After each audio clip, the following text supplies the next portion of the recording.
এই ভরা এসআইআর এর আবহে একটা অন্যরকম খবর আপনাদেরকে জানাই। সারা ভারতবর্ষে 22,000 এমন শিক্ষক রয়েছেন, তারা যে স্কুলে চাকরি করেন সেই স্কুলে একজনও ছাত্রছাত্রী পড়েন না। 17,965 জন এমন শিক্ষক শুধুমাত্র পশ্চিমবঙ্গেই আছে।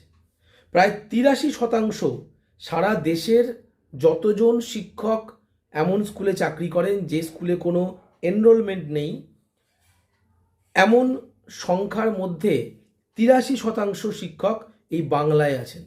17,965 জন শিক্ষক 3,800 স্কুলে শিক্ষকতা করেন এবং এই 3,800 স্কুলে কোনো ছাত্রছাত্রী নেই। তাহলে কাদের পড়ান? পড়ার জন্য লোকই নেই। পুরো পশ্চিমবঙ্গের শিক্ষা ব্যবস্থার এমন বেহাল দশার কথা টেলিগ্রাফের একটা খবরে প্রকাশ পেয়েছে। লিঙ্কে আমি দিয়ে দিচ্ছি, মন গড়া কথা কিছু বলছি না। টেলিগ্রাফের লিঙ্কটা আমি কমেন্ট সেকশনে দিয়ে দিচ্ছি, যাতে আপনাদের সবার বুঝতে সুবিধা হয় যে আসলে বর্তমানে পশ্চিমবঙ্গের শিক্ষা ব্যবস্থার হাল কতটা খারাপ এবং